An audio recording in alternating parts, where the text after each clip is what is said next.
Hello friends, welcome to my channel Shiksha world. कैसे हैं आप सब? आई होप बिल्कुल ठीक हो गए।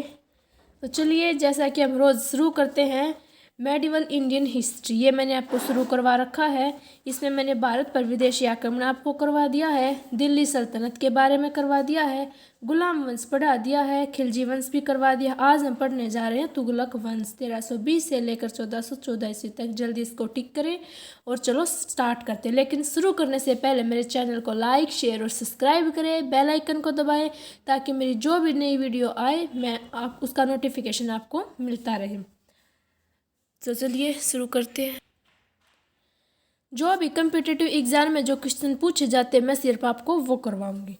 तुगलक वंश 1320 ईस्वी से लेकर 1414 ईस्वी तक पूरा तुगलक वंश था। इसमें कौन कौन से राजाओं ने शासन किया? इसमें 5 राजाओं ने शासन किया।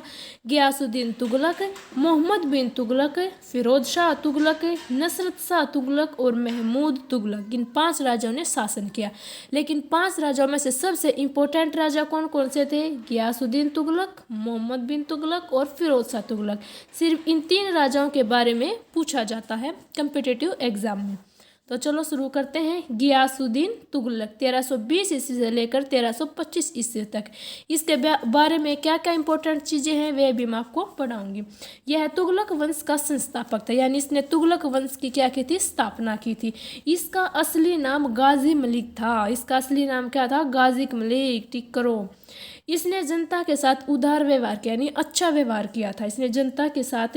इसने सिंचाई के साधनों विशेषकर नहरों का निर्माण करवाया। इसने 500 तक नहरों का निर्माण करवाया था। इतनी ज़्यादा नहरों का निर्माण करवाया था। गियासुद्दीन तुगलक ने दिल्ली के निकट तुगलकाबाद नामक नगर बसाकर इसे अपनी राजधानी बनाया। अपनी राजधानी किसको बनाया? तुगलकाबाद इसकी राजधानी थी। ये पूछा जाता है। जूना खान ने एक षड्यंत्र में गियासुद्दीन की हत्या कर दी। ठीक है, तो अब नया राजा कौन बना? जूना खां। यानी कौन था वो? मोहम्मद बिन तुगलक। 1325 ईस्वी से लेकर 1351 ईस्वी तक इसका वास्तविक नाम जूना खां था। कौन था भी वो? जूना खां। मोहम्मद बिन तुगलक था वो जूना खां जिसने गियासुद्दीन तुगलक की हत्या की थी। इसे इतिहास में एक बुद्धिमान मूर्ख शासक के रूप में जाना जाता है, यानी एक पढ़ा लिखा जो अनपढ़ बोलते हैं ना, वो था ये राजा।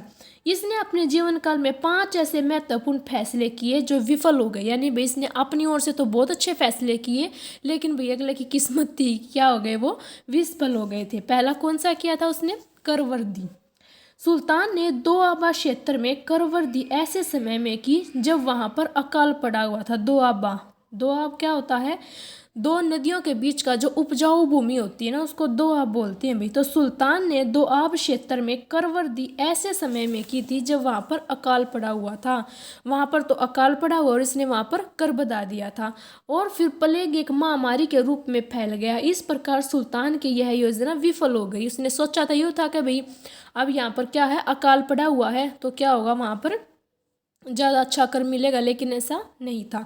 दूसरा इसने क्या काम किया था? राजधानी का स्थानांतर, यानी इसने 1327 ईस्वी में अपनी राजधानी दिल्ली से दौलताबाद बनाई। दिल्ली से कौन सी बनाई? दौलताबाद। पहले कौन सी थी? दिल्ली। ताकि उत्तर एवं दक्षिण भारत के संपूर्ण राज्य को नियंत्रित किया जा सके। ठीक है, इसने अपनी राजधानी दौलताबाद क्यों बनाई? ताकि जो उत्तर का एरिया है वो भी और जो दक्षिण का एरिया है वो भी, दोनों पर यह राज्य कर सके। बीच में बनाई इसने अपनी राजधानी। लेकिन फिर क्या हुआ? लेकिन न तो आम जनता इसके महत्व को समझ सकी और न ही इस प्रकार नियंत्रण रखना संभव हो सका, इसीलिए यह योजना विफल हो गई।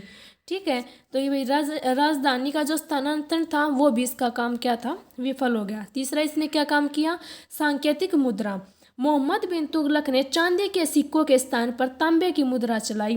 ठीक है, चांदी के सिक्कों के स्थान पर क्या चलाया? तांबे की मुद्रा चलाई। उसका उद्देश्य सोने व चांदी जैसी बहुमूल्य धातुओं को नष्ट होने से बचाना था। वो क्या चाहता था कि जो सोना और चांदी जो बहुमूल्य धातु है उनको बचा के रखें और उसके जगह पर तांबे के सिक्के चला दिए जाए। अब जनता उससे भी ज़्यादा सानी है, परंतु बड़े स्तर पर नकली सिक्कों का निर्माण शुरू हो गया। अब तांबे के क्या बनाने लगे? नकली सिक्के बनाने लगे। इसीलिए तुगलक ने बाजार से सभी तांबे के सिक्के लेकर और सरकारी खजाने से उनके बदले में चांदी के सिक्के दे दिए कि भाई तांबे के सिक्के मैं बचा के रख लूँगा। इससे खजाना खाली हो गया और यह योजना विफल हो गई। ठीक है, तो बेचारे की ये योजना भी नहीं काम आई। ठीक है, तो अगली उसने कौन सी योजना चलाई थी, 4 नंबर की, खुरासान अभियान, ये अभियान चलाया था उसने। इसके तहत सुल्तान ने मध्य एशिया में स्थित खुरासान राज्य में उत्पन्न अव्यवस्था का लाभ उठाकर वहां कब्जा करने की सोची। भाई वहां पर जो खुरासान, वहां पर कोई राजा नहीं था, अराजकता थी वहां पे, तो इसने क्या सोची कि मैं वहां पर अपना अधिकार कर लूंगा। सोची तो इसने ठीक थी भाई, लेकिन फिर क्या ट्विस्ट आया, इसके लिए अतिरिक्त सेना का गठन किया उसने और 1 साल तक वेतन पेशगी दे दी, यानी पेशगी मतलब पहले ही वेतन बांट दिया 1 साल का पूरी उसमें सेना में। परंतु खुरासान में व्यवस्था कायम हो जाने के कारण सुल्तान की यह योजना विफल हुई। अब क्या करे भाई, ये तो अपनी सेना बनाने में लगा रहा इधर, और उनको पहले ही क्या वेतन बांट दिया, और वहां पर क्या हुआ, खुरासान में किसी ने क्या कर लिया, राज्य की स्थापना कर ली। तो ये योजना भी इसकी विफल हो गई थी। ठीक है, तो 5वां इसने क्या काम किया, कराचिल अभियान, इसने कराचिल अभियान चलाया। कुमाऊं पहाड़ियों में स्थित कराचिल का विद्रोह दबाने और उसे विजित करने के लिए उद्देश्य से सुल्तान ने अपनी सेना भेजी, परंतु आरंभिक सफलता के बाद वहां सुल्तान को जनवेदन की भारी हानि उठानी पड़ी। भाई मान लो इसमें सफल तो हो गया था ये, लेकिन क्या होगा, तो उसका बहुत ज़्यादा धन का नुकसान हो गया था और बहुत ज़्यादा अपनी उसकी सेना का भी नुकसान हो गया था। तो ये भी उसकी योजना क्या थी, विफल रही थी। भाई उसने सोचा तो बहुत अच्छे काम करने की थी, लेकिन किस्मत नहीं चली उसकी। उसने कृषि के विकास के लिए दीवान एकोही नामक विभाग की स्थापना की। कृषि के लिए इसने ये अच्छा काम किया था। ये भी 1334 ईस्वी में मोरक्को का प्रसिद्ध यात्री इब्न बतूता भारत आया। उसने दिल्ली में 8 वर्षों तक काजी का पद संभाला। इसके शासनकाल में कौन सा था भाई, मोरक्को का इब्न बतूता। 1334 में ये बहुत बार पूछा जाता है भाई, इसका सन भी पूछा जाता है, इसकी जगह भी पूछी जाती है, और वो कौन सा यात्री था ये भी पूछा जाता है, और किसके दरबार में था वो भी पूछा जाता है। ठीक है, तो ये आपको याद रखना है। और इसी के शासनकाल में इसने इसी के दरबार में 8 वर्षों तक काजी का कार्य किया था।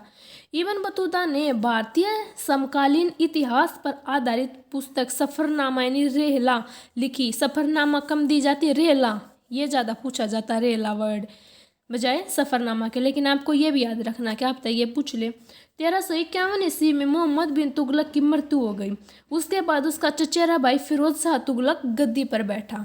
ठीक है, अब है फिरोज शाह तुगलक 1351 ईस्वी से लेकर 1388 ईस्वी तक है। ठीक है, इसके बारे में क्या क्या इंपॉर्टेंट चीज़ थी, यह एक उदार शासक था। उसने उलेमा वर्ग की सलाह मानते। उलेमा वर्ग क्या होता है भाई, ये कि जैसे ईसाई धर्म में पादरी वर्ग होता है, जो धार्मिक जो लोग होते हैं, जो धार्मिक बड़े बड़े जो क्या बोल सकते हैं उसको, संत होते हैं, उनका अपना एक क्या होता है, वर्ग होता है, जिसकी सलाह पर ही सारे धार्मिक कार्य किए जाते हैं, उसको उलेमा वर्ग बोलते हैं। की सलाह मानते हुए धार्मिक आधार पर एक इस्लामिक राज्य की स्थापना की थी इसने। ठीक है, ये एक अच्छा शासक था। वैसे फिरोज शाह सैनिक व्यवस्था के दृष्टिकोण से पूरी तरह असफल रहा। भाई इसने धार्मिक कार्य तो अच्छी किए, लेकिन सेना के मामले में ये भी क्या हो गया, मार खा गया। इसने भी अपनी सेना को मजबूत नहीं किया, उसको एक अच्छी तरह से नहीं बनाई अपनी सेना, कह सकते हैं। उसने सेना में वंशवाद को बढ़ावा दिया। वंशवाद यानी कि जैसे किसी का पिता सेना में तो फिर उसी के पुत्र को सेना में, मतलब ये क्या करता था, गुणों के आधार पर नहीं भर्ती करता था, बल्कि वंशवाद को के आधार पर सेना में भर्ती करता था। सैनिकों को वेतन के रूप में भूमि प्रदान करता था। उसके शासनकाल में सेना में भ्रष्टाचार फैल चुका था पूरी तरह से। ठीक है, अब सेना भ्रष्ट तो होगी भाई, इनको पैसा नहीं मिलेगा तो टाइम पे। ठीक है, और क्या काम किया इसने, फिरोज शाह अपने आर्थिक व प्रशासनिक सुधारों के कारण सल्तनत काल का अकबर कहते। ये मोस्ट इंपॉर्टेंट है भाई, इसीलिए मैंने इसको ब्लैक पेन से पहले लिखा हुआ है, इसको नोटिस करके रखना बिल्कुल। हर जितने भी एग्जाम होते हैं पूछा जाता है। सल्तनत काल का अकबर किसे कहते हैं, फिरोज शाह तुगलक को। फिर इसने क्या किया भाई, इसने निम्नलिखित कर भी लगाए थे। ठीक है, इसने टैक्स व्यवस्था बना रखी थी अपनी, ये अच्छा काम था इसका। पहला टैक्स क्या था, खराज। क्या था, खराज। यह हिंदुओं पर लागू होने वाला कर था जो उत्पादकता का 1/10 भाग था। यानी कि जितना भी भूमि पर उपजाऊ भूमि होती थी, जितना वहाँ से पैदा होता था, मान लो उस पर से 10 पैदा होता था, 10 का 1 भाग किसको देना होता था, राज्य को देना होता था। फिर दूसरा है अशर। यह मुस्लिमों को लागू भूमि का कर था, मुस्लिमों की भूमि पर लगाया जाता था। जो भी क्या होता था वो भी 1/10 भाग होता था। फिर क्या है, जकात। जकात कर, यह कर 2.5% यानी कि 1/40वां भाग होता था। अगर 40 भूमि उपजाऊ होती है उस पर से इतना पैदा होता है तो उसका 1% किसको देना होता था, राज्य को देना होता था। जजिया कर, ये तो बहुत कॉमन कर है, अकबर के काल में भी था जजिया कर। यह गैर मुस्लिमों से लिया जाने वाला कर था, यहाँ तक कि यह ब्राह्मणों से भी वसूला जाने लगा था। ठीक है, पहले ब्राह्मणों से नहीं वसूला जाता था क्योंकि उनको उच्च जाति का माना जाता था, लेकिन अब धीरे धीरे क्या होने लगा था, ब्राह्मण भी इसकी चपेट में आने लगे थे।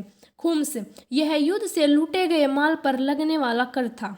ठीक है, इसमें 1/5 भाग खजाने का आता था, 4/5 भाग सैनिकों का होता था। यानी कि जो ये लूटा हुआ कर है ना, इस 5 में से 1 भाग तो हमें खजाने में राज्य को देना होता था और 4 भाग किसको देना होता था, सैनिकों को देना होता था। ठीक है, ये होता था। और इसने क्या क्या अच्छे काम किए, इसने भी बहुत ज़्यादा अच्छे काम किए थे।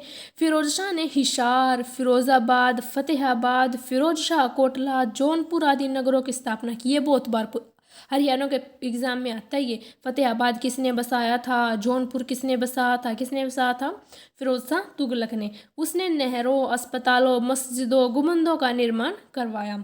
उसने आकाशीय बिजली, यानी जो आकाश से जो बिजली गिरती है ना, झुंझा जिसको हम बोलते हैं, से ध्वस्त हुई कुतुब मीनार की 5वीं मंजिल का पुनर्निर्माण कर। भाई आकाश से बिजली गिर गई थी और कुतुब मीनार की 5वीं मंजिल थी वो क्या हो गई थी, एकदम ध्वस्त हो गई थी, यानी कि टूट चुकी थी, जिसका पुनर्निर्माण किसने करवाया था, फिरोज शाह तुगलक ने। वह मेरठ तथा टोपरा कहाँ पर स्थित है, अंबाला में स्थित। तो वह मेरठ तथा टोपरा स्थित अशोक स्तंभों को दिल्ली लेकर आया था। ये मोस्ट इंपोर्टेंट है भाई, अशोक के जितने भी स्तंभ थे उनको दिल्ली कौन लेकर आया था, फिरोज शाह तुगलक। तथा फिर अपनी नई राजधानी फिरोजाबाद में उन्हें स्थापित किया था। उसने अपनी दूसरी राजधानी कौन सी बनाई, फिरोजाबाद। दीवान ए बंदागान की स्थापना की। ठीक है, दीवान ए बंदागान क्या होता, दीवान ए बंदागान क्या होता था, दीवान ए बंदागान जो गुलाम होते थे उनके लिए था ये। यानी उसके पास कुल 1,80,000 गुलाम थे, तो एक गुलामों के लिए होता था अलग से, जो उसने एक बनाया था ये। ठीक है, उसने फारसी भाषा में अपनी आत्मकथा लिखी। फारसी भाषा में पूछा जाता है उसकी आत्मकथा कौन सी भाषा में थी, फारसी भाषा में। क्या नाम था आत्मकथा का, फतुहत ए फिरोज शाही की रचना की। प्रसिद्ध इतिहासकार बर्नी उसका दरबारी था। ये मोस्ट इंपोर्टेंट है भाई, बर्नी, इसको बिल्कुल अंडरलाइन करके रखना।